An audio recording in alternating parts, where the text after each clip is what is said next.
Hello friends, movies all অ্যাবাউটে আপনাদের স্বাগত। Son of সর্দার 2 এর ট্রেলার ড্রপ করা হয়েছে। মুখ্য ভূমিকায় অজয় দেবগন, রবি কিষণ, মৃণাল ঠাকুর। এই ট্রেলারটা সম্পর্কে যে ঠিক কী বলা যায় জানি না, মানে এতটাই বিরক্তিকর একটা ট্রেলার হয়েছে। আমি বুঝতে পারছি না বলিউড কি ঠিক করেই ফেলেছে যে তারা হয় হরর কমেডি বানাবে, না হলে দেশভক্তি বানাবে, না হলে সিকুয়েল বানাবে। কিন্তু সব মুভির কি সিকুয়েল বা পার্ট 2 এর প্রয়োজন হয়? সন অফ সর্দারের পার্ট 2 এর সত্যি কি কোনো দরকার ছিল? মানে সন অফ সর্দার কী এমন মুভি? হ্যাঁ, একটা হালকা মেজাজের মুভি, আপনাকে 2 ঘন্টা হলে বসিয়ে রাখবে, সেটা ঠিক আছে। কিন্তু তাই বলে এই নয় যে তার পার্ট 2 দেখার জন্য একেবারে দর্শক অধীর আগ্রহ অপেক্ষা করে রয়েছে, তা কিন্তু নয়। সন অফ সর্দার পার্ট 2 এর কোনো প্রয়োজন ছিলই না। আর ট্রেলারটা এত বাজে হয়েছে, একটা কমেডি ওয়ার্ক করছে না। সকলেই যেন মনে হচ্ছে ওভার অ্যাক্টিং করছে। অজয় দেবগন ওভার অ্যাক্টিং করছেন, রবি কিষণ ওভার অ্যাক্টিং করছেন। যদিও স্ক্রিপ্ট হয়তো সেটাই ডিমান্ড করছে, সেই জন্যই তারা করছেন, কিন্তু জাস্ট ভালো লাগছে না। আর মিলের মধ্যে, মানে যারা সন অফ সর্দার আগের মুভিটা দেখেছেন তারা বুঝতে পারবেন যে মিলের মধ্যে শুধু একটাই মিল, যে আগের বারও অজয় দেবগন একটা ফ্যামিলিতে গিয়ে ফেসে গেছিলো, এবার একটা ফ্যামিলিতে গিয়ে ফেসে গেছে। আগের বার নিজের প্রয়োজনে গেছিলো, যাই হোক যে কোনো কারণেই হোক সেখানে যেতে হয়েছিল। আর এবার সে একটা মেয়ের বিয়ে দেওয়ার জন্য বদ্ধপরিকর, যে মেয়েটার বিয়ে সে দিয়েই ছাড়বে এই ফ্যামিলিতে, এবং সেই জন্য সেই ফ্যামিলিতে তার যাওয়া এবং সেখানে গিয়ে সে ফেসে গেছে। তো আলটিমেটলি ফেসে যাওয়া ব্যাপারটা এটাই অ্যাকচুয়ালি কমন, এছাড়া আর কমন বলে কিছুই নেই।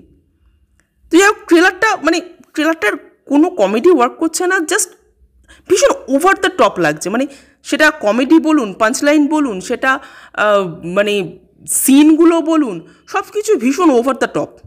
অনেকটা সেই হাউসফুলের মতো, মানে হাউসফুল যেরকম, হাউসফুল 5 যেরকম, যার ট্রেলারটা ভীষণ বাজে লেগেছিলো এবং সিনেমাটা তার থেকেও বেশি বাজে হলো। মানে এই কিন্তু নয় যে ট্রেলারটা বাজে লাগলো, সিনেমাটা দেখে মনে হলো যে বাহ কি দারুণ সিনেমা দেখলাম, ট্রেলার বাজে হলো, সিনেমাটা খুব ভালো, তা কিন্তু নয়।